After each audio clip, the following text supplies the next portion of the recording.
Arsenal are about to spend over £50 million on Chelsea's Noni Madueke, a player who wasn't even a regular starter last season. And off the bat, this seems like a crazy transfer. So much so, some Arsenal fans have created a petition to stop him from signing for the club. If you did this, you're an idiot. But here's the thing, this might actually be a tactical masterstroke. Forget the price for a second. The transfer tells us everything about how Mikel Arteta plans to evolve with this Arsenal side. So that is what we are going to look at today. Why Madueke is the perfect signing for Arsenal. If you're new to the channel, make sure to drop a like and subscribe as we gear up for the new Premier League season. We'll have everything from player analysis and match reactions. So let's get into it. Last season, Arsenal had one of the strongest 11s in Europe. But when Bukayo Saka was injured or even slightly out of form, the drop-off was immediate. Martinelli was inconsistent. Trossard did his job but offered more control than chaos. And with Saka logging over 3,000 minutes, something needs to change. Arteta has been searching for a left-footed winger that can inject directness into this team, bring a little bit more unpredictability, and someone that can support Saka, because if he's not fit, then that's an issue. You don't want someone that's just a backup. You want a different weapon entirely. Enter Noni Madueke. Madueke is a left-footed, right-sided winger who thrives on isolation, dribbling and driving forward. At PSV, he was electric.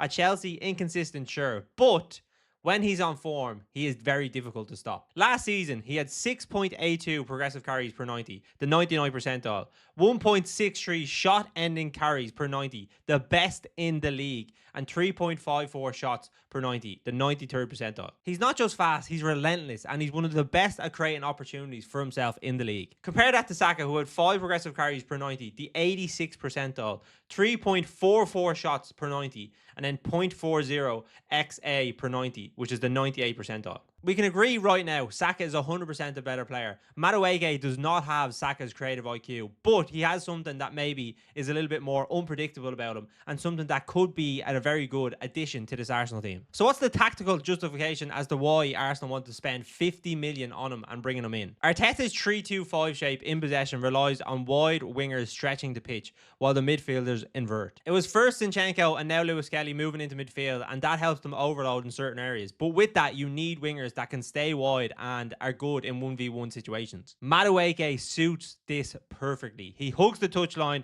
draws out defenders, and opens up half spaces. His direct ball carrying gives Arsenal something they have lacked for a long time, and that is driving at defenses and being able to open them in 1v1 situations. Martinelli hasn't been able to consistently show this, and that's why I think one of the reasons why they're bringing him in. Last season, he had 1.98 successful dribbles per 90. Not quite Saka, who had 2.3, but well above Martinelli with 1.30. And remember, Madueke is left-footed. Arteta loves symmetry. If Saka ever switches centrally or needs to be rested, Madueke offers a similar shape on the right. Inverted, explosive, and vertical. Alternatively, he could play on the left. This has obviously brought in a lot of criticism. He hasn't played there predominantly before, but it is something that I think Arteta is going to experiment with.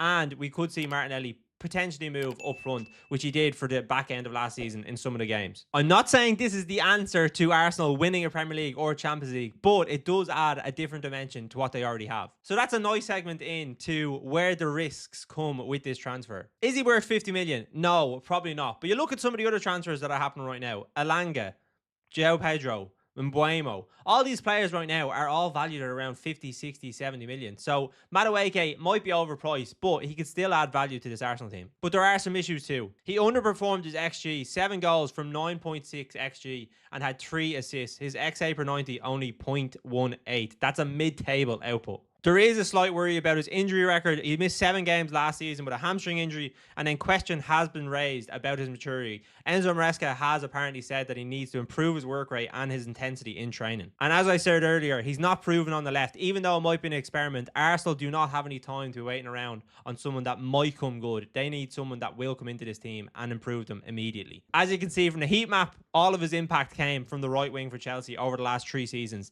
and that is going to be the worry coming into this Arsenal team. He's not going to displace Saka. Will he be able to do it on the left? It remains to be seen. And then you have the fans. Sky Sports did a poll. 35,000 people voted, and 70% said Madueke is not the right signing for Arsenal. And the whole petition not to get him join the club. He's also gotten death threats reportedly sent to him via Instagram. If you're doing that, get a grip. This is a football player wanting to join your club. You should be embracing him if he comes in, even if you don't agree with it. The thing is with this transfer, it's not about immediate results. It's about long-term tactical flexibility. Arsenal right now, if you're looking at it, just signing Madueke is a poor transfer. But if they bring in Rodrigo, Gyökeres, and add to the squad along with Madueke and Zubimendi, then that is a very good signing. He's someone that brings depth to this Arsenal team. To sum all this up, he's not coming in to replace Saka. He's coming to give Arsenal options. He gives Arsenal a dribbler, a ball carrier, a vertical runner, someone who can take the pressure off Saka, stretch defences, and give Arsenal another look in attack. At 23, with elite physical tools and already producing top tier ball progression numbers, this is a bet on potential, and Arsenal are betting big. And if Arteta can coach him and improve his decision making and end product, then 50 million in the end might look like a bargain. Let me know what you think in the comments. Is Madueke worth 50 million pounds, or should Arsenal be investing this money elsewhere? This video has been fun to make, but we will have more content coming over the next few weeks leading up to the season and well into the Premier League. So if you enjoyed the content, make sure to drop a like and subscribe, and I shall see you all on the next one.